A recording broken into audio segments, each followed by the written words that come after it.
কোন এলাকার মধ্যে কোন জাতি যদি তাদের ধর্মের মধ্যে একটা বেদাত চালু করে, এটা যদি প্রতিষ্ঠিত হয়ে যায়, আল্লাহ তাআলা ওই এলাকা থেকে একটা সুন্নত উঠায় নেয়। সুম্মা লা ইয়ারুদ্দুহা ইলাইহিম ইলা ইয়াউমিল কিয়ামাহ, কিয়ামত পর্যন্ত ওই সুন্নত ওই জাতির কাছে আল্লাহ আর ফিরিয়ে দেয় না।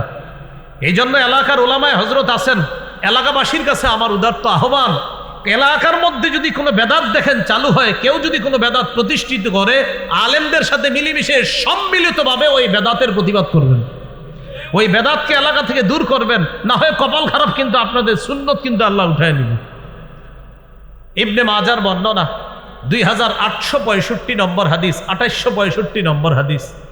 এই হাদিসের মধ্যে আছে ক্বালা রাসূলুল্লাহ সাল্লাল্লাহু আলাইহি ওয়াসাল্লাম, নবীজি বলেন, ইন্নাহু সায়ালি আমরাকুম মিন বা'দি রিজাল ইউতফিউনা সুন্নাহ ওয়া ইউহদিসুনা বিদআহ ওয়া ইউআখিরুনা আস-সালাতা আন মাওয়াকিতিহা। নবী বলেন, আমার পর তোমাদের ধর্মীয় দায়িত্বশীল হবে এমন মানুষরা যারা সুন্নতকে মিটাইয়া দিবে। যারা কি মিটাইয়া দিবে? সুন্নত। আপনাদের সামনে এরকম এরকম মানুষ বসে, সামনে লাখ লাখ মানুষ বসে, এই লোক হাজার হাজার লাখ লাখ মানুষের সামনে বৈশা সুন্নত মিটাইয়া দিচ্ছে, এবং তাকে আপনারা দ্বীনের নেতা মনে করতেছেন।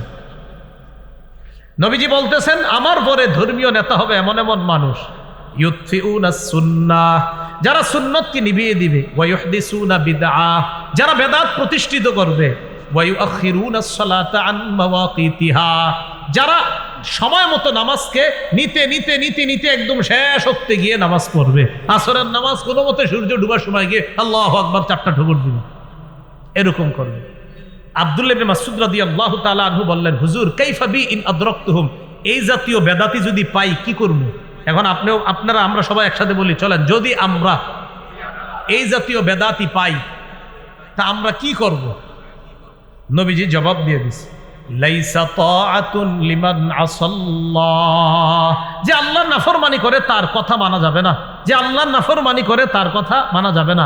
অতএব যে সুন্নতকে নিভায়া দেয়, বেদাত সৃষ্টি করে, সে আল্লাহর নাফরমান। নবী বলতেছে এই নাফরমানের কথা মানা যাবে না। নাফরমানের কথা কি করা যাবে না? মানা যাবে না। এই হলো বেদাতের 4 নাম্বার ভয়াবহতা। বেদাতের 5 নাম্বার ভয়াবহতা, যে ব্যক্তি বেদাতগিরি করে, আল্লাহ না করেন যদি এই আকীদা নিয়ে মারা যায় যে মরার সময় তার বেদাতি আকীদা, বাস তার ঠিকানা জাহান্নাম। ইবনে মাজাহ, আবু দাউদ, নাসাই, এই 3 কিতাবের মধ্যে মিলে একটা হাদিস শোনাই। আবু দাউদের 4607, নাসাইর মধ্যেও বর্ণনাটা আছে।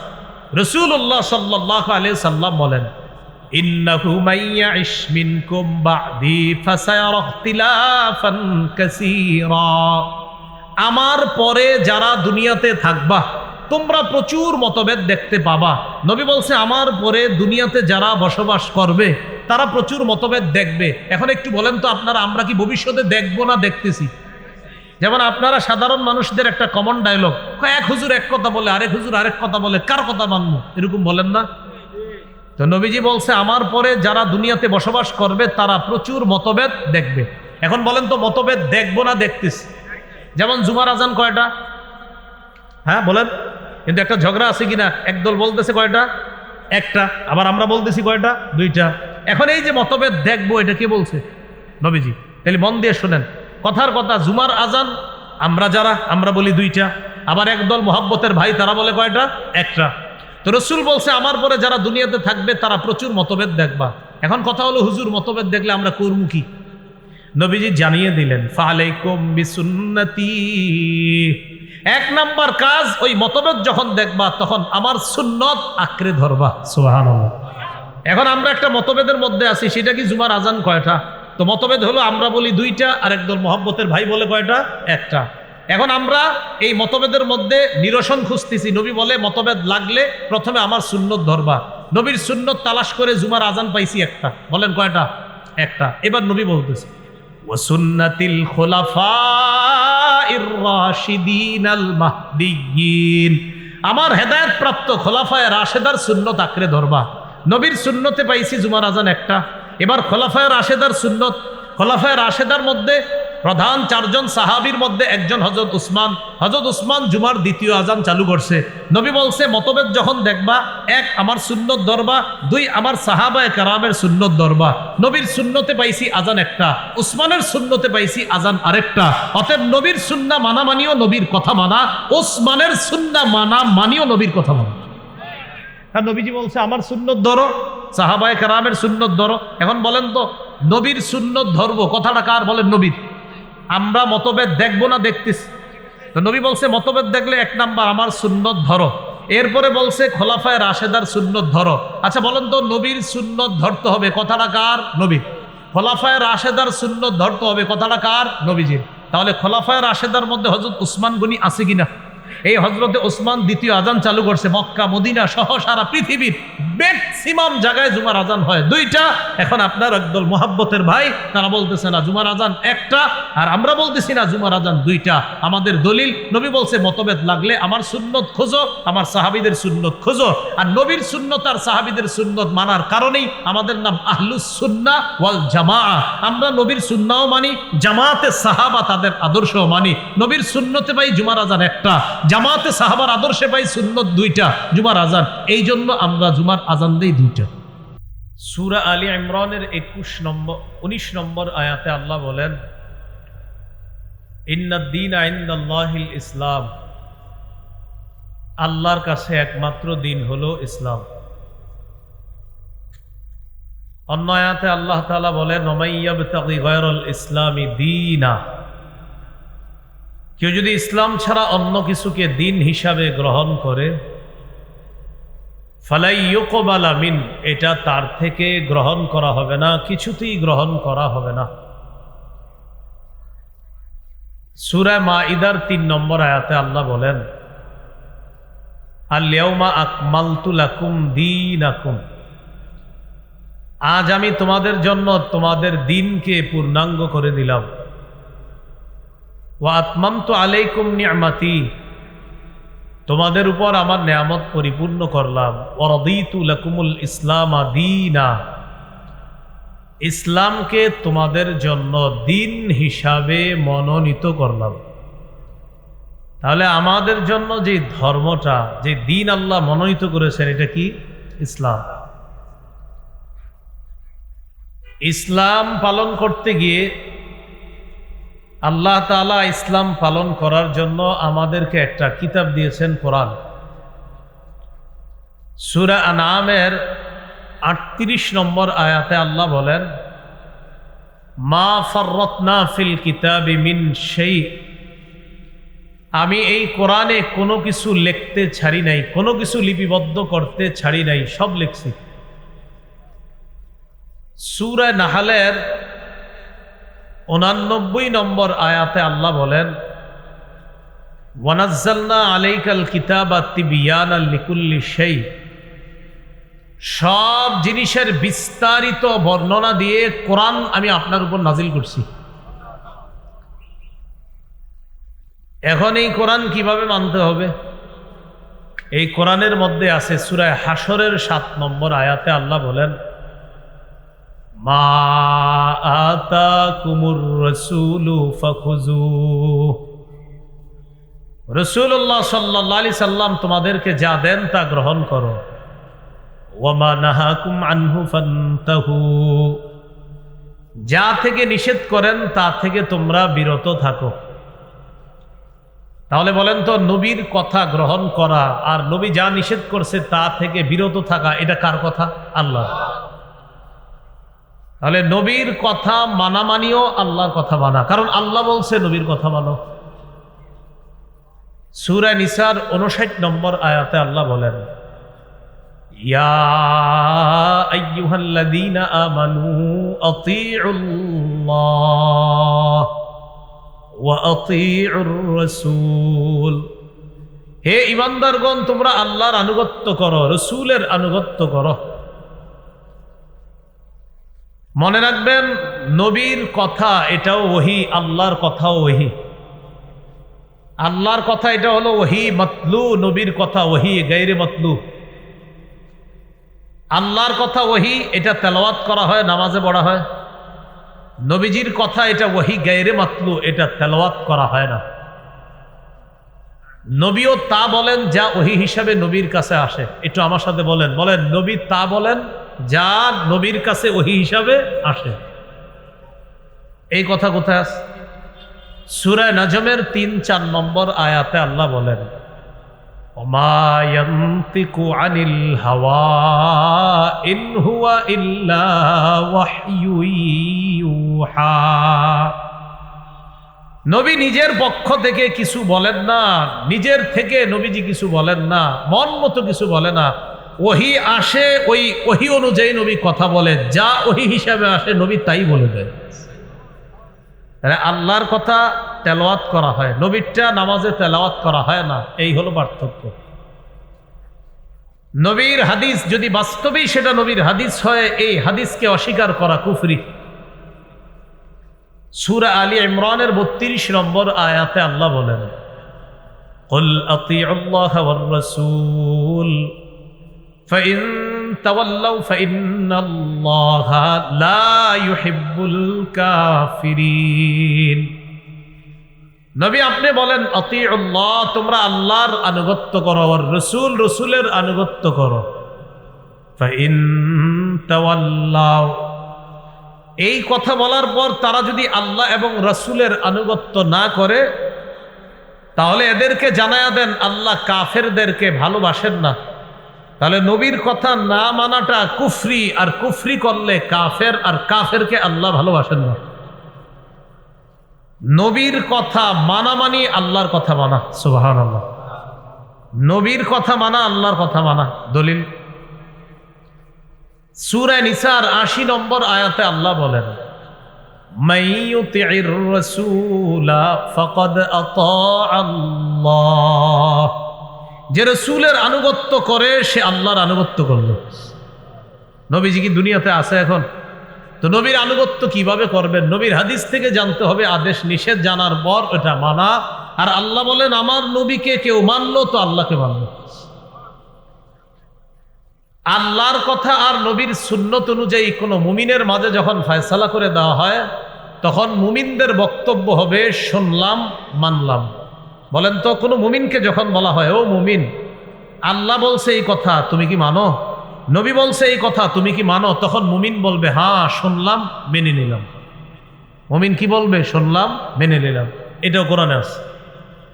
সূরা নূরের ৫১-৫২ নম্বর আয়াতে আল্লাহ তাআলা বলেন, ইন্নামা কানা কাউলাল মুমিনিনা ইযা দুউ ইলাল্লাহ ইযা দুউ ইলাল্লাহি ওয়া রাসূলিহি লিয়াহকুমা বাইনাহুম আন ইয়াকুলু সামি'না ওয়া আতা'না। ঈমানদারদেরকে যখন আল্লাহর দিকে ডাকা হয় আর নবীর দিকে ডাকা হয় তাদের মাঝে ফয়সালা করার জন্য, আল্লাহর দিকে ডাকা হয় দ্বারা উদ্দেশ্য কোরআনের দিকে, নবীর দিকে ডাকা হয় দ্বারা উদ্দেশ্য সুন্নতের দিকে। আল্লাহর কোরআন আর সুন্নত অনুযায়ী তাদের মাঝে ফয়সালা করার জন্য যখন তাদেরকে আহ্বান করা হয়, মুমিন তুমি একটা সমস্যায় পড়ছো, এই সমস্যার সমাধানটা কোরআন সুন্নাহ অনুযায়ী করব, তো আল্লাহ বলেন তখন মুমিনের জবাব হয় সামি'না ওয়া আতা'না, আমরা শুনলাম মেনে নিলাম। তাহলে বলেন তো, কোরআন আর সুন্নাহ অনুযায়ী মুমিনের মাঝে যদি ফয়সালা হয়, মুমিনের জবাব কি হবে? শুনলাম মানলাম। আব্দুল্লাহ ইবনে আব্বাস রাদিয়াল্লাহু তাআলা আনহুমা বলেন, লাউ দাআলি ইকালু বাঈর, আমার যদি উটের একটা রশিও হারিয়ে যায়, লাওয়াজাতুহু ফি কিতাবিল্লাহ, এই রশিটা খোঁজার সমাধান আমি কোরআনে পেয়ে যাই। সুবহানাল্লাহ। আমার যদি উটের একটা রশিও হারায়, এই রশিটা যে আমি কিভাবে পাবো, এটার সমাধান কোরআনে পাই। তাহলে এবার বলেন তো, কোরআন মানা আল্লাহর কথা মানা, হাদিস মানাও আল্লাহর কথা মানা। কারণ সূরা হাশরের ৭ নম্বর আয়াতে আছে, নবী যা দিয়েছেন তা গ্রহণ করো, যা থেকে নিষেধ করেন তা থেকে বিরত থাকো। কি বুঝতে পারলাম? আল্লাহর কাছে মনোনীত ধর্ম ইসলাম। ইসলাম পালনের একটা কিতাব আছে, এটার নাম কোরআন। আর ওই কোরআনই বলছে, শোনো, এই কোরআনের ব্যাখ্যার সর্বশ্রেষ্ঠ ব্যাখ্যা হলো হাদিস। কোরআনের ব্যাখ্যা ওই হাদিস থেকে নিবে। বলেন তো, আল্লাহর কাছে মনোনীত ধর্ম কি? ইসলাম মানার জন্য কিতাবের নাম কি? কোরআনের মধ্যেই আছে কি মানতে হবে? হাদিস। আবার বলেন, আল্লাহর কাছে মনোনীত ধর্ম ইসলাম। মানতে হলে কিছু নিয়ম নীতি জানতে হবে কোন কিতাব থেকে? আর কোরআনেই আছে আবার কি মানতে হবে? এতটুকু বুঝে আসছে সবার? এবার আমার সাথে বলেন, কোরআন সুন্নাহ অনুযায়ী বলেন, ইসলাম পালন করতে গিয়ে বাড়াবাড়িও করব না, ছাড়াছাড়িও করব না। আল্লাহ যা বলেন নাই, বলেন, নবী যা বলেন নাই সেটা করব না। আল্লাহ যা করতে বলেছেন, নবী যা করতে বলেছেন সেটা ছাড়ব না। তাহলে যেটা করতে বলেন নাই সেটা করার নাম বাড়াবাড়ি, যেটা ছাড়তে বলেন নাই এটা ছাড়ার নাম ছাড়াছাড়ি। এবার দেখি সুন্দরভাবে বলেন, আল্লাহর কাছে একমাত্র ধর্ম ইসলাম। পালনের একটা কিতাব আছে, কোরআনে আছে, আরেকটা মানতে হবে হাদিস। আর কোরআন আর হাদিস অনুযায়ী ইসলাম পালন করতে গিয়ে কি করা যাবে না? আবার কি করা যাবে না? আল্লাহ যা করতে বলেন না এটা করার নাম বাড়াবাড়ি, নবী যা করতে বলেন না এটা করার নাম না। আল্লাহ যা করতে বলেন নাই, নবী যা করতে বলেন না এটা করার নাম বাড়াবাড়ি। নবী যা ছাড়তে বলেন নাই, আল্লাহ যা ছাড়তে বলেন নাই এটা করার নাম ছাড়াছাড়ি। তাহলে করবেন, দেখতে হবে আল্লাহ বলছে কিনা। ছাড়বেন, দেখতে হবে আল্লাহ ছাড়তে বলছে কিনা। যদি আপনি বাড়ায়া করেন, যদি আল্লাহ না বলছে এটা, তো আপনি বাড়াবাড়ি করলেন। যদি ছাড়েন, দেখতে হবে নবী আর আল্লাহ বলছে কিনা এটা ছাড়ার জন্য। যদি আপনি ছাড়েন, ভাই আল্লাহ তো ছাড়তে বলেন নাই, কেন ছাড়লেন? এটার নাম ছাড়াছাড়ি। এতটুকু বুঝছেন? এবার মূল আলোচনায় দিন। ইসলাম ধর্মের মধ্যে কিছু বাড়াবাড়ি হয় আমাদের। এই বাড়াবাড়ির একটা বাড়াবাড়ির নাম বেদাত। বলেন কি নাম? বেদাত। এই বেদাত বিভিন্ন ভাবে হয়। এর মধ্যে একটা বেদাত হলো কবরকে কেন্দ্র করে বেদাত। কাকে কেন্দ্র করে? যারা কবর কেন্দ্র করে বেদাত করেন তারাও ওয়াজটা শোনেন মন দিয়ে, যারা করেন না তারাও শোনেন। কবরকে কেন্দ্র করে কিছু বেদাত হয়, বাড়াবাড়ি। রাসূলুল্লাহ সাল্লাল্লাহু আলাইহি সাল্লাম বলেন, ইয়্যাকুম ওয়াল গুলুওয়া ফিদ্দীন, তোমরা দ্বীনের ব্যাপারে বাড়াবাড়ি করা থেকে বাঁচো। ফাইন্নাহু আহলাকা মান কানা ক্বাবলাকুম আল গুলুউ ফিদ্দীন, তোমাদের পূর্বেকার জাতি ধ্বংস করছে বাড়াবাড়ি করা। বাড়াবাড়ি করা থেকে তোমরা বাঁচো। তোমাদের পূর্ববর্তী জাতি ধ্বংস হয়েছে দ্বীনের ব্যাপারে বাড়াবাড়ি করার কারণে। দ্বীনের ব্যাপারে এরা বাড়াবাড়ি করতে গিয়ে ওই বাড়াবাড়ি তাদেরকে ধ্বংস করে ছাড়ছে। আবু দাউদের বর্ণনা 4608 নম্বর হাদিস। এই হাদিসের মধ্যে রাসূলুল্লাহ সাল্লাল্লাহু আলাইহি সাল্লাম বলেন, হালাকাল মুতানাত্তিউনা, হালাকাল মুতানাত্তিউনা, হালাকাল মুতানাত্তিউনা ক্বালাহা সালাসা। নবীজি বলেন, বাড়াবাড়িকারীরা ধ্বংস, সীমালঙ্ঘনকারীরা ধ্বংস, বাড়াবাড়িকারীরা ধ্বংস। এইগুলো আজকে আমাদের আলোচনার ভূমিকা। এখন আমরা মূল আলোচনায় জানবো যে আমরা ইসলাম ধর্ম পালন করতে গিয়ে বিশেষ করে এই এশিয়া মহাদেশ আর বিশেষ করে আমাদের বাংলাদেশে আমরা কিছু বেদাত নামক বাড়াবাড়ি করি। কি নামক? বেদাত। ইমাম মালিক রহমতুল্লাহি আলাই কি বলছে এটা একটু শুনি, শোনার পর বেদাতের সংজ্ঞা হাদিস থেকে নেই। ইমাম মালিক রহমতুল্লাহি আলাই বলেন, মান ইবতাদা ফিল ইসলামি বিদআতান ইয়ারাহা হাসানাতান ফাকাদ জাআমা আন্না মুহাম্মাদান খানার রিসালা। ইমাম মালিক বলেন, কেউ যদি ইসলামের মধ্যে নতুন কোনো বেদাত চালু করে আর এটাকে যদি সে উত্তম মনে করে, আপনি ইসলামের মধ্যে একটা নতুন কিছু আবিষ্কার করলেন আর মনে করলেন এটা তো ভালো, হুজুর এটাতে আবেগ কাজ করে। কি বললেন? বেদাতগিরি করলেন আর বললেন এটাতে আবেগ কাজ করে। এই আবেগে বেদাতগিরি করলেন আর এটা আপনার কাছে ভালো লাগলো। ইমাম মালিক বলেন, যেই ব্যক্তি বেদাতি কর্মকাণ্ড করে আর মনে করে ভালো লাগছে এটা, সে কেমন যেন এই কথা বলতে চায় যে মুহাম্মদ সাল্লাল্লাহু আলাইহি সাল্লাম ইসলামের দায়িত্ব পালনে ত্রুটি রেখে গেছে, খেয়ানত করে গেছে। নবী কি ইসলাম পূর্ণাঙ্গ রেখে গেছে না অপূর্ণাঙ্গ? তো এই হযরত নতুন বেদাতগিরি সৃষ্টি করে বুঝাইতে চায় নবী এটা কইরা পূর্ণ করে যেতে পারে নাই, তা আমি নতুন এটা বেদাত ঢুকাইলাম। তাহলে কোনো ব্যক্তি যদি নতুন বেদাত চালু করে ইসলামের মধ্যে, এর অর্থ হলো এই, নবী এটা পূর্ণ করে যেতে পারে নাই তাই সে পূর্ণ করেছে। এই জাতীয় কাজ যে করবে এটার নাম হবে বেদাতি কর্মকাণ্ড। ওই বেদাতি কর্মকাণ্ডের বিরোধিতা করা এটা মুসলমানদের জন্য আবশ্যক হয়ে যায়। মুসলমানদের জন্য কি হয়ে যায়? আবশ্যক। বেদাত কাকে বলে? সহিহ বুখারীর 2697 নম্বর হাদিস, 2697। এই হাদিসের বর্ণনাকারী উম্মুল মুমিনিন আয়েশা সিদ্দিকা রাদিয়াল্লাহু তাআলা আনহা তিনি বলেন, ক্বালা রাসূলুল্লাহ সাল্লাল্লাহু আলাইহি ওয়াসাল্লাম, মান আহদাসা ফি আমরিনা হাযা মা লাইসা ফীহি ফাহুয়া রাদ্দুন। কোন ব্যক্তি যদি আমাদের ইসলামী শরীয়তের মধ্যে ইবাদতের নামে সওয়াবের আশায় নতুন কিছু সৃষ্টি করে, এটা প্রত্যাখ্যান করা হবে। এটা আমার সাথে বলেন, কোন ব্যক্তি ইসলামের মধ্যে ইবাদতের নামে সওয়াবের আশায় নতুন কোনো কিছু যদি সৃষ্টি করে, এটা বেদাত। এই বেদাত পরিত্যাজ্য, এটা যতই সুন্দর হোক, বেদাত যতই সুন্দর হোক না কেন, এটা কি হবে? পরিত্যাজ্য হবে। এইগুলো বেদাতের সংজ্ঞা হাদিস থেকে জানলাম। বেদাতের ভয়াবহতা মন দিয়ে শুনেন। বেদাতের 1 নাম্বার ভয়াবহতা, এটা আমার সাথে বলেন, বলার পর হাদিসটা শোনাই। বলেন, বেদাতি ব্যক্তি তার বেদাতি কর্মকাণ্ড না ছাড়া পর্যন্ত আল্লাহ তার তওবা কবুল করবেন না। বেদাতগিরি করতেছে আর বলতেছে আল্লাহ আতুবু ইলাইহি, আল্লাহ আপনি মাফ করেন, মাফ করেন, মাফ করেন, মাফ করেন, মাফ করেন। এইগুলো বলতে বলতে বলতে বলতে শুরু করে দিছে বেদাত।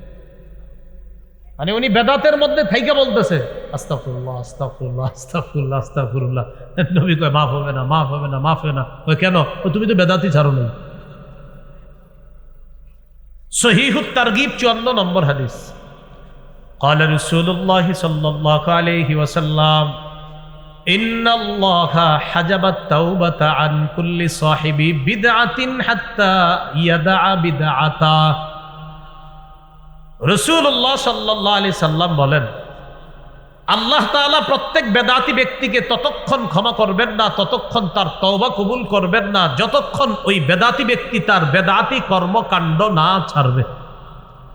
আল্লাহ আমাদের সকলকে বেদাতি কর্মকাণ্ড থেকে হেফাজত করেন। এই গেল বেদাতের 1 নাম্বার ভয়াবহতা। বেদাতের 2 নাম্বার ভয়াবহতা, বলেন আমার সাথে, বেদাতি ব্যক্তি হাউজে কাউসার থেকে বঞ্চিত হবে, যতই আবেগ দেখাক। বর্তমান জামানায় বেদাত কর্মকাণ্ড চালায় এমন কিছু ব্যক্তিরা বলে, কয় নবীর প্রেমে কোনো দলিল লাগে না। কি বলে? আপনাদেরকে নাচাইবে, গাওয়াইবে, রঙাইবে, রাঙানোর পর বলবে, কয় ওহাবিরা বলে। কয় কি এভাবে বলবে? ওহাবিরা বলে, মানে আমগরে বুঝায় আর কি, আমরা ওহাবি। যে ওহাবিরা বলে যে এটার দলিল কি? নবীর প্রেমে কোনো দলিল লাগে না। সামনে যারা থাকে তারা সবাই কয় ঠিক। সামনে যারা থাকে তারা কি বলে? ঠিক। নবীর প্রেমে কি লাগে না বলে? দলিল। বিষয়টা কি সুন্দর হলো কথাটা? না।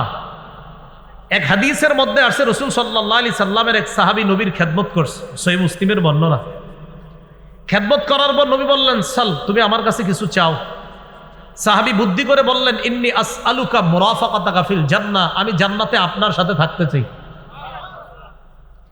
রাসূলুল্লাহ সাল্লাল্লাহু আলাইহি সাল্লাম বললেন, আও গায়রা যালিক, তুমি কি এছাড়া অন্য কিছু চাও না?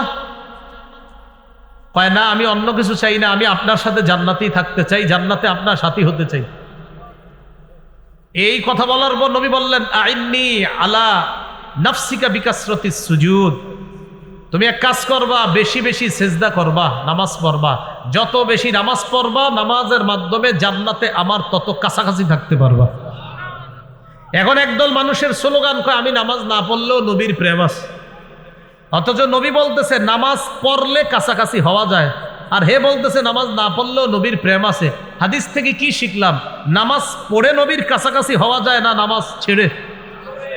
তাহলে এই স্লোগান যে বলবে যে নামাজ না পড়লেও নবীর প্রেম আছে, নিঃসন্দেহে এই স্লোগানটা এটা একটা প্রতারণা আর ধোঁকা ছাড়া অন্য কিছু না।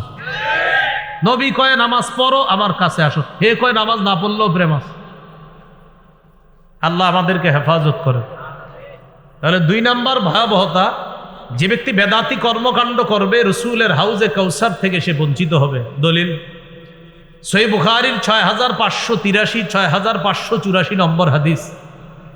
এই হাদিসের মধ্যে রাসূল সাল্লাল্লাহু আলাইহি সাল্লাম বলেন, আনা ফরতুকুম আলাল হাউজ, কিয়ামতের ময়দানে আমি আগে আগে হাউজে কাউসারের সামনে চলে যাব, সেখানে আমি আগে থাকব। মান মাররা আলাইয়া, আমার কোন উম্মত আমার সামনে দিয়ে অতিক্রম করবে, সারিবা, যে অতিক্রম করবে সে ওই কাউসারের পানি পান করবে। ওয়ামান শারিবা লাম ইয়াজমা আবাদা, যে ব্যক্তি কাউসারের পানি পান করবে সে জান্নাতে যাওয়ার আগে আর পিপাসার্ত হবে না। তাহলে নিয়ম কি হলো? নবী বলেন আমি কাউসারের সামনে থাকব, আমার সামনে দিয়ে যে অতিক্রম করবে সেই পানি পান করবে। এবার নবীজি বলেন লা ইয়ারিদান্না আলাইয়া আকওয়াম আ'রিফুহুম ওয়া ইয়া'রিফুনানি, আমার সামনে এমন একদল মানুষ আসবে যাদেরকে আমি চিনব, তারাও আমাকে চিনবে, আমি চিনব, তারা আমার উম্মত, তারা চিনবে আমি তাদের নবী। তো নিয়ম অনুযায়ী আমার সামনে যে আসবে তাকেই কাউসার পান করাবো। এখন আমি কাউসার পান করাবো, ইতিমধ্যে দেখবো সুম্মা ইউহালু বাইনি ওয়া বাইনাহুম, আমার মাঝে আর তাদের মাঝে প্রতিবন্ধকতা সৃষ্টি করা হয়েছে। আমি বলবো ফাকুলু ইয়া রাব্বি ইন্নাহুম মিন্নি, আল্লাহ এরা তো আমার উম্মত।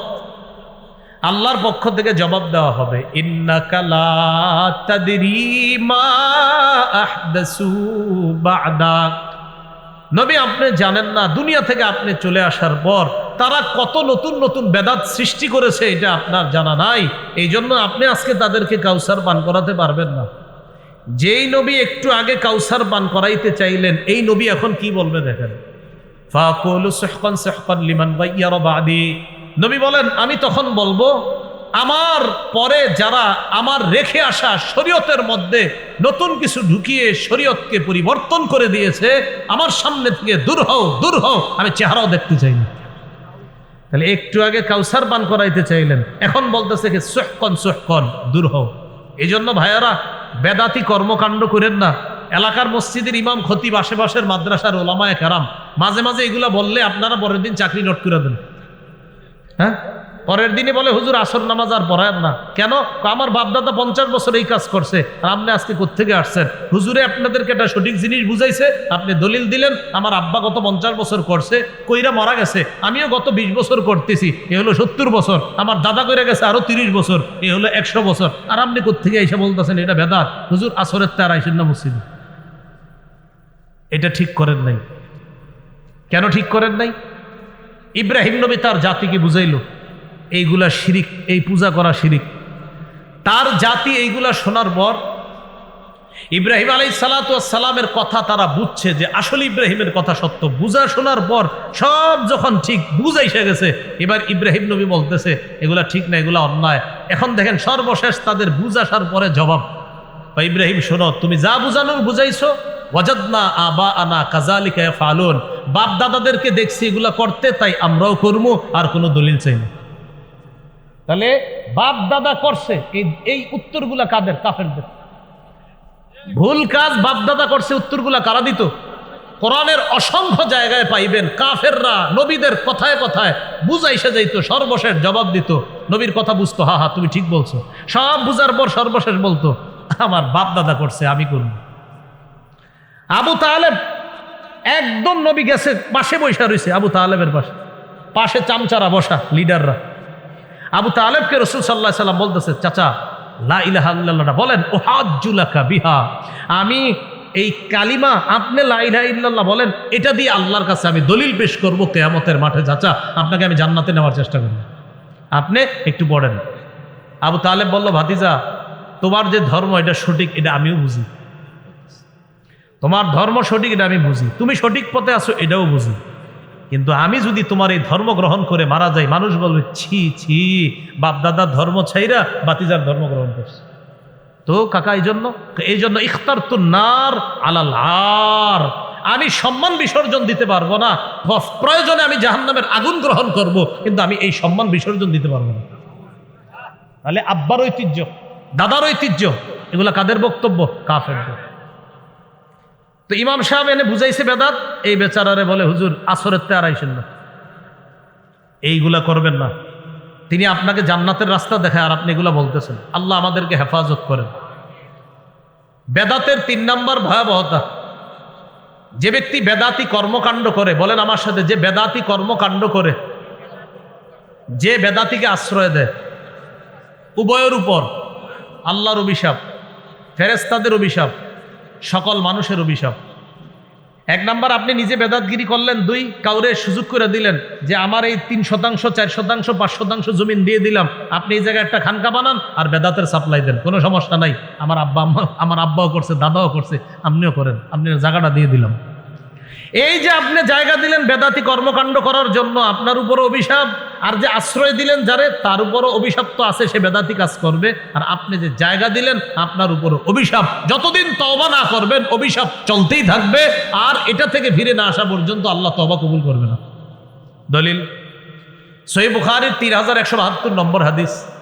রাসূলুল্লাহ সাল্লাল্লাহু আলাইহি সাল্লাম বলেন, মান আহদাসা ফিহা হাদাসা আও আওয়া মুহদিসা ফাআলাইহি লানাতুল্লাহ ওয়াল মালাইকাতি ওয়ান নাসি আজমাইন।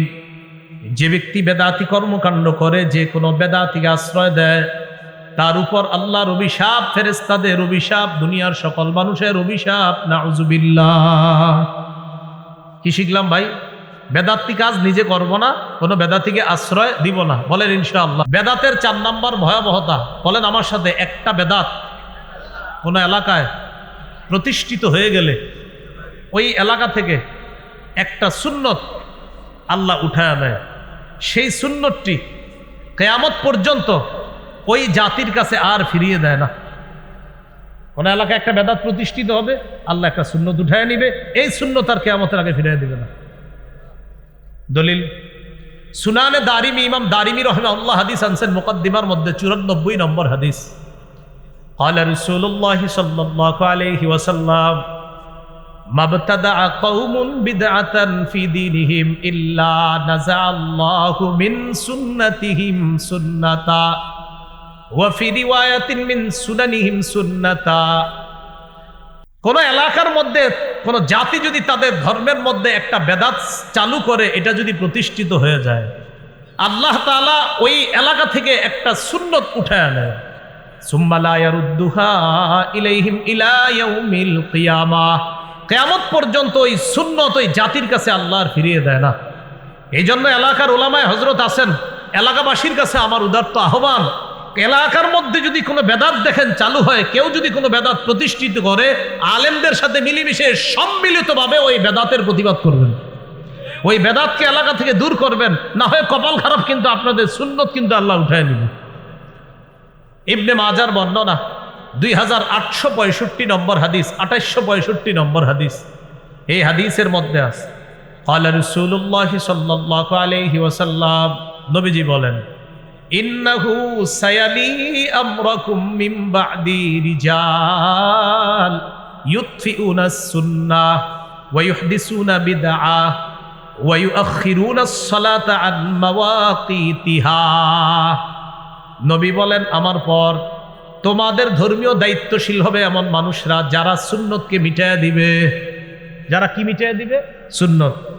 আপনাদের সামনে এরকম এরকম মানুষ বসে, সামনে লাখ লাখ মানুষ বসে, এই লোক হাজার হাজার লাখ লাখ মানুষের সামনে বৈশা সুন্নত মিটায়া দিচ্ছে, এবং তাকে আপনারা দ্বীনের নেতা মনে করতেছেন।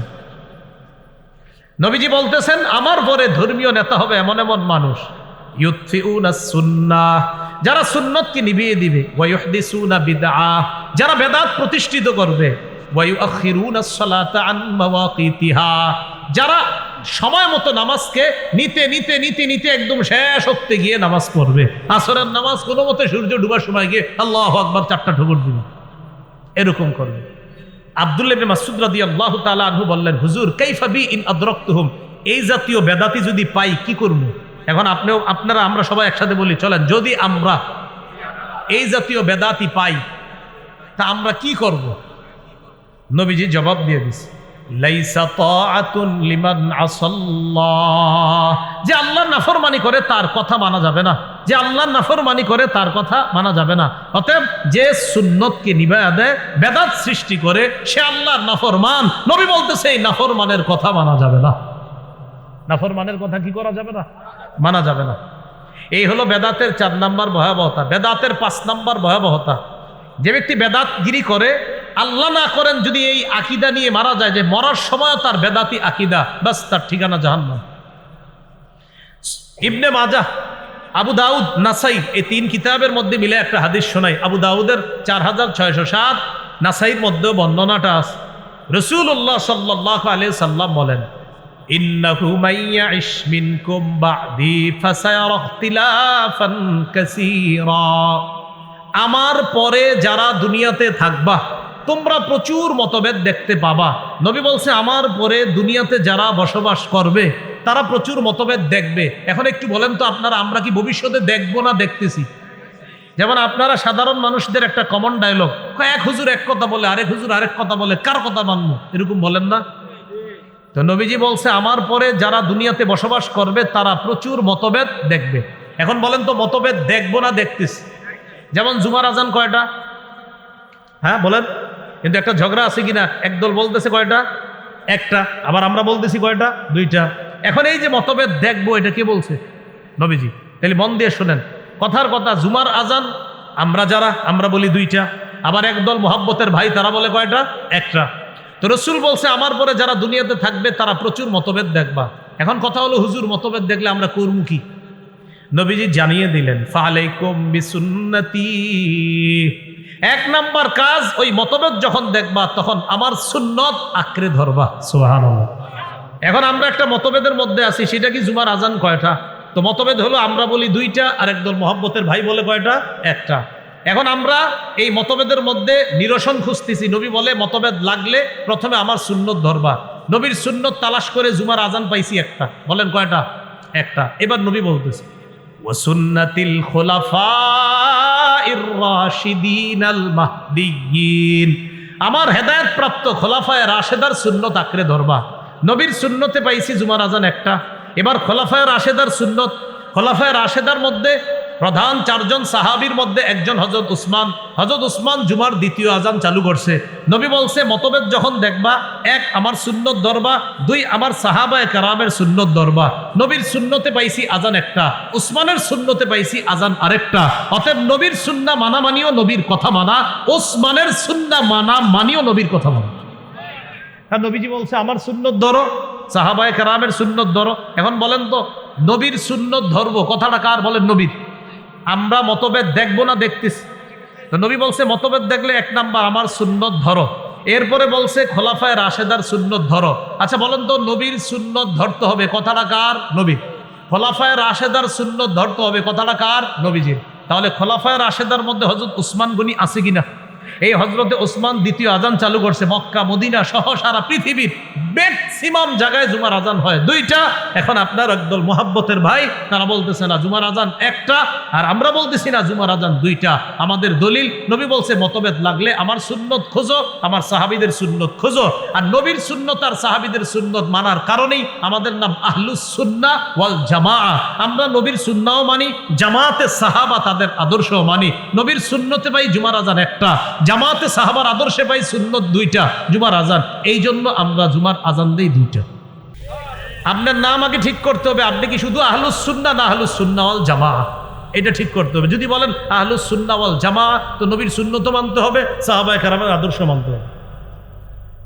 আচ্ছা এবার সাধারণ জনগণ দেখি বুঝছেননি, বলেন আমরা মতভেদ দেখব, কথাটা কার? নবীর। এখন জুমার আজান একটা না দুইটা, এই মতভেদটা কি দেখবো না দেখতেছি? এবার নবী বলছে মতভেদ দেখলে এক, কার সুন্নত খুঁজবো? নবীর। দুই নাম্বার কার সুন্নত? সাহাবীদের। বলেন তো নবীর সুন্নতে জুমার আজান পাই কয়টা? সাহাবীদের সুন্নতের মধ্যে জুমার আজান পাই কয়টা? নবীর সুন্নত মানা, কথাটা কার কথা? নবীর। সাহাবীদের সুন্নত মানা, কথাটা কার? আল্লাহ আমাদেরকে বুঝার তৌফিক দান করেন। এরপর নবী বলেন ইয়াকুম ওয়াল মুহদাসাত, তোমরা ইসলামের মধ্যে নতুন নতুন বেদাত আবিষ্কার করা থেকে বাঁচো। ফাইন্না কুল্লা মুহদাসাতিন বিদআহ, প্রত্যেক নতুন আবিষ্কার বেদাত। নাসাইতে আছে ওয়া কুল্লা বিদআতিন দালালাহ, প্রত্যেক বেদাত হলো পথভ্রষ্টতা। ওয়া কুল্লা দালালাতিন ফিন্নার, প্রত্যেক পথভ্রষ্টতার ঠিকানা জাহান্নাম। আল্লাহ আমাদের সকলকে বেদাতি কর্মকাণ্ড থেকে হেফাজত করে। এইগুলো আমাদের আজকের আলোচনার প্রথম অংশ। এবার দ্বিতীয় অংশটা আমরা চলে যাই, চলেন। দ্বিতীয় অংশ হলো বলেন আমার সাথে, কবর কেন্দ্রিক বাড়াবাড়ি শিরিক পর্যন্ত পৌঁছে দেয়। আপনাদের নারায়ণগঞ্জ আছে কিনা আমি জানি না, আমাদের বাংলাদেশে কবর কেন্দ্রিক বাড়াবাড়ি আছে, বেশি আছে এটা আমিও জানি। কবর কেন্দ্রিক বাড়াবাড়ি, আগে বয়ানটা শোনেন। সহিহ বুখারীর বর্ণনা 427 নম্বর হাদিস। এই হাদিসের মধ্যে নবীজির 3 বিবির কথা। এক হলো আম্মাজান আয়েশা সিদ্দিকা রাদিয়াল্লাহু তাআলা আনহা থেকে হাদিসটা বর্ণনা। নবীজির আর 2 বিবি উম্মে হাবিবা আর উম্মে সালামা, তাদের সম্পর্কে হাদিসটা। সুবহানাল্লাহ। বর্ণনা করছে এক বিবি আর সম্পর্ক আরো 2 বিবি। তিনি বলেন, আন্না উম্মা হাবিবাতা ওয়া উম্মা সালামাতা যাকারাতা কানিসাতান রাআইনাহা বিল হাবাশা। উম্মে হাবিবা এবং উম্মে সালামা, নবীর এই 2 বিবি হাবশায় একটা গির্জা দেখছে, গির্জা ফিহা তাসাবির। এই গির্জার মধ্যে অনেক মূর্তি, গির্জা ইবাদতখানা, এই ইবাদতখানার মধ্যে অনেক মূর্তি। ফাযাকারাতা লিন-নবী সাল্লাল্লাহু আলাইহি ওয়াসাল্লাম, এই ব্যাপারটা তার 2 বিবি নবীজিকে জানাইছে, ইয়া রাসূলুল্লাহ, হাবশা একটা গির্জা দেখলাম, গির্জা তাদের ইবাদতখানা, ইবাদতখানার ভিতরে দেখলাম আবার মূর্তি, ব্যাপারটা বুঝলাম না। নবীজি বললেন, ইন্না উলাইকা ইযা কানা ফীহিমুর রাজুলুস সালিহ মাতা। এরা হলো এই সমস্ত মানুষ, তাদের মাঝে কোনো ভালো মানুষ যখন মারা যাইতো, বানাউ আলা কবরিহি মসজিদা, তারা ওই ভালো মানুষের কবরের উপর একটা মসজিদ বানাইতো। তাদের কোনো ভালো মানুষ মারা গেলে ওই ভালো মানুষের কবরের উপর তারা একটা মসজিদ বানাইতো। বানানোর পর ওয়াসাব্বারু ফীহি তিলকা সুওয়ারা, ওই মসজিদের ভিতর ওই অলিদের মূর্তি তারা স্থাপন করত। এবার একটু বুঝেন, দেখেন, এ হলো অলির কবর, এই কবরের উপরে মসজিদ, আবার মসজিদের ভিতরে অলির ছবি মূর্তি। এ হলো নিচে হলো কবর, উপরে মসজিদ, ওই মসজিদের ভিতরে অলির মূর্তি। তাহলে নিচে অলির কবর, উপরে অলির মূর্তি, এটার মধ্যে তারা ইবাদত করত। নাউজুবিল্লাহ। রাসূলুল্লাহ সাল্লাল্লাহু আলাইহি সাল্লাম বলেন, উলাইকা শিরারুল খালকি ইনদাল্লাহি ইয়াউমাল কিয়ামা, কিয়ামতের ময়দানে তারা হবে সবচেয়ে নিকৃষ্ট জাতি। বলেন নাউজুবিল্লাহ। কি শিখলাম? কবর কেন্দ্রিক মসজিদ বানানোর প্রতি কি কোনো উৎসাহিত আছে? হাদিসের মধ্যে উৎসাহ আছে। নবী বললেন এরা হবে সবচেয়ে নিকৃষ্ট। এবার আরেকটা হাদিস শুনেন, মুসনাদে আহমদ, এই হাদিসের বর্ণনাকারী আব্দুল্লাহ ইবনে মাসউদ রাদিয়াল্লাহু তাআলা তিনি বলেন, সামিআতু রাসূলুল্লাহি সাল্লাল্লাহু আলাইহি ওয়াসাল্লাম ইয়াকুল, ইন্না মিন শাররিন নাস মান তুদরিকুহুমুস সাআ ওয়া হুম আহইয়া ওয়াল্লাযীনা ইয়াত্তাখিযুনাল কুবুরা মাসাজিদা। রাসূলুল্লাহ সাল্লাল্লাহু আলাইহি সাল্লাম বলেন, পৃথিবীর সবচেয়ে নিকৃষ্ট জাতি তারা যারা দুনিয়াতে জীবিত থাকতে কিয়ামত আসবে। পৃথিবীর সবচেয়ে নিকৃষ্ট মানুষ তারা যারা দুনিয়াতে জীবিত থাকতে কিয়ামত আসবে। পৃথিবীর সবচেয়ে নিকৃষ্ট মানুষ তারা যারা জীবিত আছে আর কিয়ামত আইসা গেল, তারা সবচেয়ে নিকৃষ্ট। আর কারা? ওয়াল্লাযীনা ইয়াত্তাখিযুনাল কুবুরা মাসাজিদা, এবং তারা, বলেন সবাই, এবং তারা, আরো জোরে বলেন, এবং তারা যারা কবরকে মসজিদ বানায়, যারা কবরকে সেজদার স্থান বানায়, তারা সবচেয়ে নিকৃষ্ট। তাহলে নবীজি কি বললেন? যারা জীবিত থাকতে কিয়ামত আসবে তারা সবচেয়ে নিকৃষ্ট, আর যারা কবরকে সেজদার স্থান বানায় তারা সবচেয়ে নিকৃষ্ট। এবার আরেকটি হাদিস শোনেন, সহিহ মুসলিমের বর্ণনা, 1075 নম্বর হাদিস। আমাদের মাদ্রাসার পাঠ্যপুস্তক অনুসারে 532 নম্বর হাদিস, আর আপনাদের পকেটের উস্তাদ অনুযায়ী 1075। পকেটে অনেকে উস্তাদ রাখে, মানে মোবাইল, এটাই উস্তাদ। তো এটা অনুযায়ী 1075, যদিও এটা বলা আমার জরুরি না, এটা না বললেও কিচ্ছু হবে না, কারণ আপনারটা ইন্টারন্যাশনাল ভাবে ফলো করা হয় না। আমি যেটা বলি ওটা ফলো করা হয়, 532 এটা ফলো হয় না। আপনি 1075 যেটা, এটা এমনি বলে দিলাম, কারণ চিপাই গিয়ে আবার মিলায় হুজুরের কথা ঠিক আছে কিনা।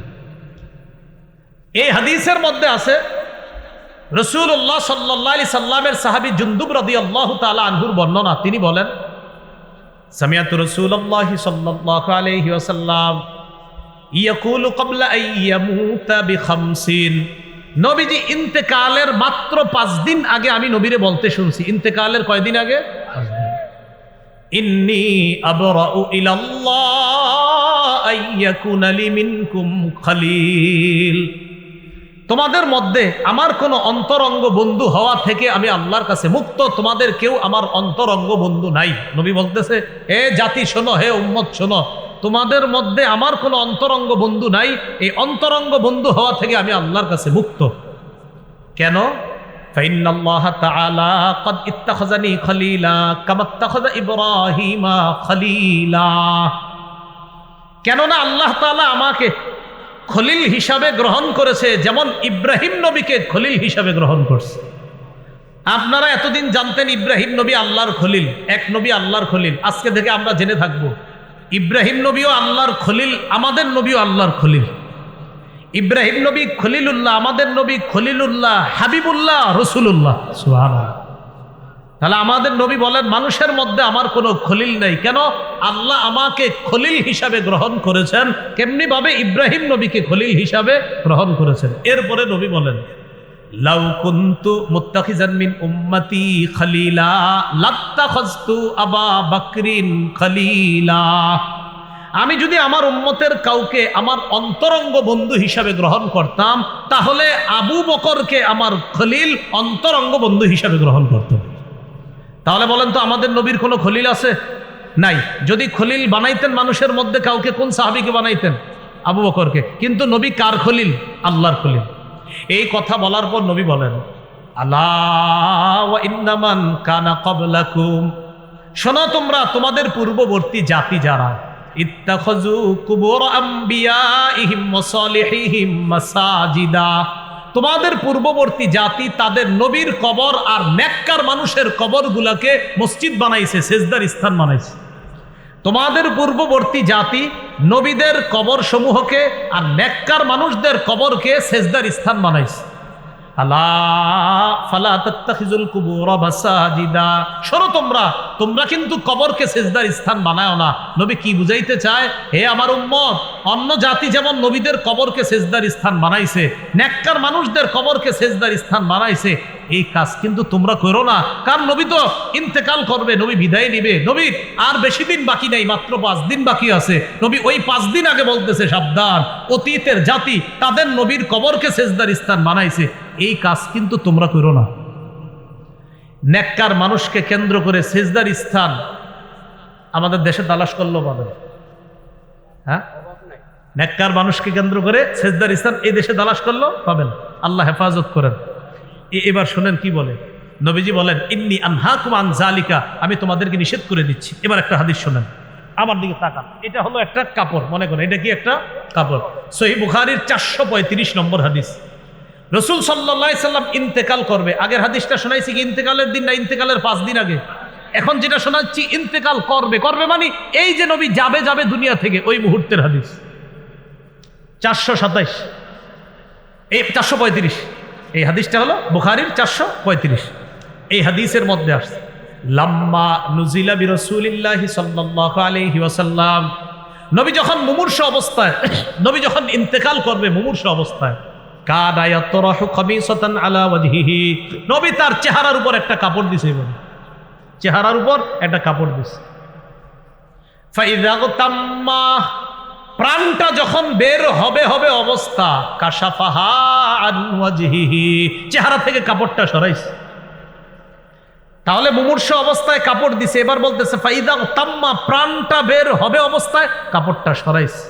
সরানোর পর বললেন, লানাতুল্লাহি আলাল ইয়াহুদি ওয়ান নাসারা, ইহুদিদের উপর আল্লাহর অভিশাপ, খ্রিস্টানদের উপর আল্লাহর অভিশাপ। কেন?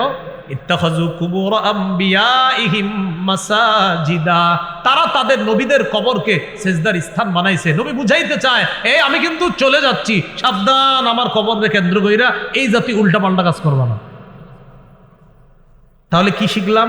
ইন্তেকাল করবে অবস্থায় বলতেছে ইহুদিদের উপর অভিশাপ, খ্রিস্টানদের উপর অভিশাপ, তারা তাদের নবীর কবরকে সেজদার স্থান বানিয়েছে। উম্মত এগুলা করবা না। ইউহাদ্দিরু মা সনাউ, তারা যা করছে এই ব্যাপারে তার উম্মতকে নবী সতর্ক করে দিচ্ছে। আল্লাহ আমাদেরকে হেফাজত করেন। এবার আমার সাথে বলেন কবরকে কেন্দ্র করে উৎসবের স্থান বানানো যাবে না, মেলা বসানো যাবে না। জি রবিউল আউয়ালে বসে আশেপাশে, আমি কি কইছি? আপনারা না বলতেছেন, যদি বৈশা থাকে তো এটা নিষেধ। কবরকে কেন্দ্র করে মেলা বসানো নিষেধ। দলিল আবু দাউদের বর্ণনা 2042 নম্বর হাদিস। এই হাদিসের মধ্যে আছে ক্বালা রাসূলুল্লাহ সাল্লাল্লাহু আলাইহি ওয়াসাল্লাম লা তাত্তাখিযু বুয়ুতাকুম কুবুরা, তোমরা তোমাদের ঘরগুলাকে কবর বানায়ও না। ঘর কবর বানায় কিভাবে? নফল নামাজ না পড়লে, জিকির না করলে, কোরআন তেলাওয়াত না করলে ওই ঘর কবরের মতো হয়ে যায়। নামাজ পড়েন ঘরেও, জিকির করেন, নফল নামাজ পড়েন, তেলাওয়াত করেন, না হয় ঘর কবর হয়ে যায়। এরপরে কি বলে দেখেন, ওয়ালা তাজআলু কবরি ঈদা, আমার কবরকে কেন্দ্র করে উৎসবের স্থান বানায়ও না, আমার কবরকে কেন্দ্র করে মেলা বসাবা না, নবী বলতেছে। তাহলে পৃথিবীর শ্রেষ্ঠ যিনি, আল্লাহর পরে একমাত্র শ্রেষ্ঠ যিনি, তিনি বলছে সাবধান, আমি যেখানে ইন্তেকালের পরে থাকবো সেই জায়গা কেন্দ্র করে কোনো মেলা বসাবা না, উৎসবের জায়গা বানাবা না। এরপরে নবী বলেন সল্লু আলাইয়া, আমার উপর দুরূদ পড়বা, বেশি বেশি দুরূদ। ফাইন্না সালাতাকুম তাবলুগুনি হাইসু কুনতুম, তোমরা যেখান থেকেই দুরূদ পাঠাও সেখান থেকে দুরূদ সাথে সাথে আমার কাছে পৌঁছে যায়। তাহলে কবরকে কেন্দ্র করে মেলা বসানো নিষেধ। বলেন মেলা বসানো কি নিষেধ? এবার আসেন, বলেন কবরের উপর বসা নিষেধ, কবর সামনে রাইখা নামাজ পড়া নিষেধ। অনেকে আবেগে কি করে, মসজিদের মাঝখানে কবরটা রাইখা, চারপাশে মসজিদ, ওই আবেগ। আলেম ওলামাদেরকে না জিজ্ঞাসা করে মসজিদ বানায়, কি ভাই আপনারা কবর মাঝখানে রাখছেন? আবেগ। এই যে আবেগে মসজিদটা মাঝখানে রাখেন কেন বুঝান, এলাকাবাসী বুঝান, এই জাতীয় কোনো মসজিদ থাকলে গিয়ে বুঝান, ভাই কবরটা কিনারায় নেন, সাইডে নেন। প্রথমে বাহিরে নিতে বললেন না, না আপনারা মারতেও পারে, বলবেন আগে সাইডে নেন। কারণ এ তো এমন এক আকীদায় ঢুকে গেছে যে আকীদা থেকে তাকে বের করতে আপনার অনেক কষ্ট হবে। আবু দাউদের বর্ণনা 3229 নম্বর হাদিস, 3229, 3229। এই হাদিসের মধ্যে আসছে রাসূলুল্লাহ সাল্লাল্লাহু আলাইহি সাল্লাম বলেন লা তাজলিসু আলাল কুবুর, কবরের উপর বসো না। এটা একটা, অনেক সময় দেখবেন কবরের পাশে দেয়াল থাকে, এই দেয়ালের উপরে না বসা। এই দেয়াল আছে, কবর পাশে কবর, এই যে দেয়াল, কেন আপনি বসলেন, এই যে বসে এই পাশেই কবর, এটা না করা। এরপরে নবী বলতেছেন ওয়ালা তুসাল্লু ইলাইহা, কবর সামনে রেখে নামাজ পড়ো না। যদিও মানুষ কবরকে সেজদা করে না, কিন্তু কে না জানে কোনো একজন ব্যক্তির ভিতরে যদি আবেগ আইসা যায়, আহারে আল্লাহর ওলি শুয়ে রইছে এখানে, সেজদা দিতেছে। এই জন্য কবর সামনে রাইখা নামাজ পড়াতে নবীজি নিষেধ করলেন। আল্লাহ আমাদেরকে বুঝার তৌফিক দান করেন।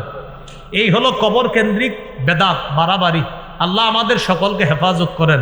এই এলাকায় থাকলে এই এলাকা থেকেও যেন ওই জাতীয় আকীদা সম্পন্ন মানুষগুলাকে সহি আকীদা, বিশুদ্ধ আকীদায় তারা এসে হেদায়েত ওয়ালা আকীদায় যেন তারা ফিরে আসতে পারে, আল্লাহ তৌফিক দান করেন। বেদাত থেকে বাঁচার উপায়, বেদাত থেকে বাঁচার এক নাম্বার উপায় বাস মুহাম্মদ সাল্লাল্লাহু আলাইহি সাল্লামের পূর্ণ আনুগত্য করা। বলেন কার আনুগত্য করা? মুহাম্মদ সাল্লাল্লাহু আলাইহি সাল্লামের পূর্ণ আনুগত্য করা। সহিহ বুখারী 7280 নম্বর হাদিস। এই হাদিসে আছে রাসূল সাল্লাল্লাহু আলাইহি সাল্লাম বলেন কুল্লু উম্মতি ইয়াদখুলুনাল জান্নাহ ইল্লা মান আবা, আমার উম্মতের সবাই জান্নাতে যাবে তারা ছাড়া যারা অস্বীকার করে। সাহাবীরা বললেন অস্বীকার কারা করে? নবী বললেন মান আতাআনি দাখালাল জান্নাহ, যে আমার আনুগত্য করে সে জান্নাতে যাবে। ওয়ামান আসানি ফাকাদ আবা, যে আমার নাফরমানি করে সেই অস্বীকার করলো। তো অস্বীকার যে করবে সে সুন্নাহের বাহিরে চলে গেল। আল্লাহ আমাদের সকলকে নবীর সুন্নাহ মেনে নবীর আনুগত্য করার তৌফিক দান করেন। 2 নাম্বার উপায়, বলেন আমার সাথে, সুন্নত বেশি বেশি জিন্দা করা, সুন্নতের ব্যাপক প্রচার প্রসার করা। তাহলে বেদাত দূর করার 2 নাম্বার উপায় হলো সুন্নতের ব্যাপক প্রচার প্রসার করা, সুন্নতের কথা বেশি বেশি বলা, নামাজের পরে মাঝে মাঝে সুন্নত নিয়ে আলোচনা করা। আসরের পরে ইমাম সাহেব যারা আছেন 2 মিনিট 5 মিনিট একটা সুন্নত বলতে পারেন। আমাদের যাত্রাবাড়ি শায়েখের একটা বই আছে, আপনার কিতাব আছে 1 মিনিটের মাদ্রাসা। 1 মিনিটের মাদ্রাসা, তো এইটা আপনি প্রতিদিন পড়ে শোনান। 1 মিনিটের মাদ্রাসা মানে ওই নামাজের পরে সবাই বসবে, 1-2 মিনিট একটু কথা শুনবে। এই এলাকাবাসী যারা আছেন, আহার এই মানুষগুলা কোথায় যাবে? তো আশেপাশের ইমাম সাহেব যারা আছে তাদের প্রতি আবদার থাকবে, আপনারা প্রতিদিন আসরের পরে আপনি যেভাবে সুন্দর হয় আর কি, মানে আমার একটা আবদার রইল আর কি, আসরের পরে 2 মিনিট 3 মিনিট একটু একটা কিতাব পড়ে শোনায় দেন যে প্রিয় মুসল্লি ভাইয়ারা এখন একটা সুন্নত আপনাদেরকে শোনায় দেওয়া হবে। তো এই সুন্নতটা আপনি তাকে বলেন, 1 দিন বলেন, 2 দিন বলেন, 3 দিন বলেন, আরে কে জানে আপনি 10 দিন 5 দিন 15 দিন 20 দিন বলার পর হতে পারে তিনি ওই কাজ শুরু করে দিয়েছে, আমল শুরু করে দিয়েছে। এই জন্য প্রতিদিন কিছু কিছু সুন্নত আমরা শিখবো। ইমাম সাহেবদেরকে আপনারা বলবেন যে হুজুর কিতাবাদি কি কি কিনে দেওয়া লাগবে বলেন, আমরা বলি কিনে দেই, আপনি আমাদেরকে বইরা বইরা শোনান। এলাকাবাসী রাজি আছেন ইনশাআল্লাহ? তাহলে এই সুন্নত যেন মসজিদে মসজিদে এটা যেন জিন্দা হয়ে যায়, সবাই যেন ব্যাপক প্রচার প্রসার করতে পারে, আল্লাহ তৌফিক দান করেন। তিরমিজির বর্ণনা 2677 নম্বর হাদিস, 2677।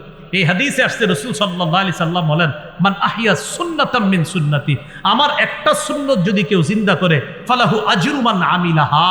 কোন ইমাম সাহেব যদি একটা সুন্নত প্রচার করে, এই এলাকার 100 মুসল্লি যদি ওই সুন্নতটা পালন করে, ওই ইমাম সাহেবের আমল নামায় 100 জনের সওয়াব আল্লাহ দিবে, তাদের সওয়াব কাটা হবে না। মিন গায়রি আইয়ুনতাকাসা মিন উজুরিহিম শাই, তাদের সওয়াব থেকে একটু কাটা হবে না, তাদের সমপরিমাণ সওয়াব সুন্নত জিন্দাকারীর আমল নামায়ও আল্লাহ দিবে। ঘরেরদেরকে এই সুন্নতের কিতাবগুলা আপনারা কিনে দেন, তারাও যেন সুন্নত শিখতে পারে। সাধারণত কবর কেন্দ্রিক বাড়াবাড়ির প্রতি আমাদের মা বোনদের অনেক আগ্রহ আছে। মা বোনরা একটু নরম হয়তো, এদেরকে যেমনি বুঝে মনে করে আহারে না জানি কি আছে সেখানে।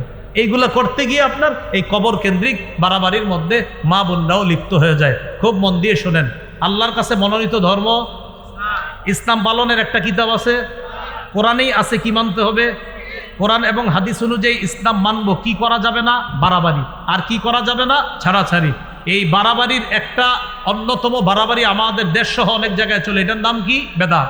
বলেন তো ইসলামের মধ্যে এবাদতের নামে নতুন কিছু আবিষ্কার, এটার নাম কি, বেদাত। আল্লাহ আমাদের সকলকে বেদাতি কর্মকাণ্ড থেকে আমরা যেন বেঁচে থাকতে পারি, আল্লাহ তৌফিক দান করেন। সামনের মাসটা কি মাস, আরবি মুহররম। এই মুহররম মাসটা কেন্দ্র করেও অনেকের আবেগ এখন উতলে উঠবে। এই আজকে এখন মানে আবেগ, খুব আবেগী, এবং আপনাদের বুঝাবে হুজুর এই আবেগে হইতে হইলেও ভাগ্য লাগে, বুঝেন। এই আবেগ বাড়তেই থাকবে, দেখবেন বাড়তে বাড়তে এই আবেগ যে কোথায় গিয়ে পৌঁছবে। শুধু কি আবেগ, যখন দেখবে যারে নিয়ে আবেগটা, তার কবর তো বাংলাদেশে নাই, হের একটা কবর বানায় ফেলবে দেশে, বানায় এটা নিয়ে আপনার এটা কলা দিবে, আম দিবে, জাম দিবে, কাঁঠাল দিবে, টাকা দিবে। কারে দেয়? কি এক আজীব মস্তিষ্ক নিয়ে বসবাস করে। কবরের সামনে একটা বাচ্চা বৈশা বৈশা কয় স্যার 10টা টাকা দান করেন, দান করে না, ওই কবরে মরা মানুষটা দিকে 10,000 দিয়ে। জিন্দা মানুষ কত চাইছে? 10। আরে জিন্দা মানুষ কত টাকা চাইছে? 10। দেয় নাই 10। মরা মানুষের দিছে কত? 10,000। এ বলেন না, মরা মানুষের দিছে কত?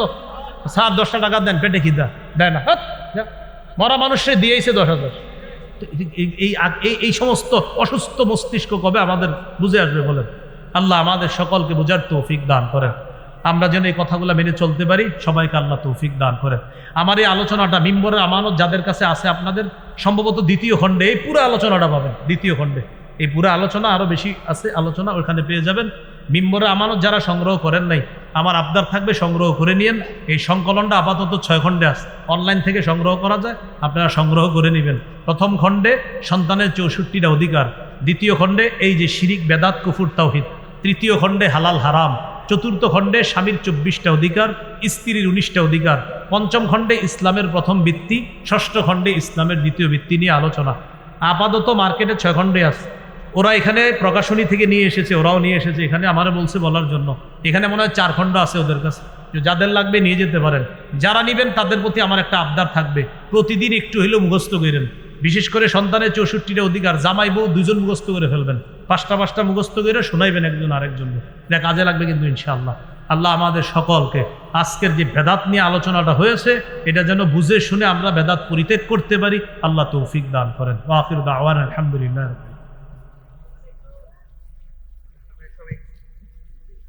সবাই একটু বসবো।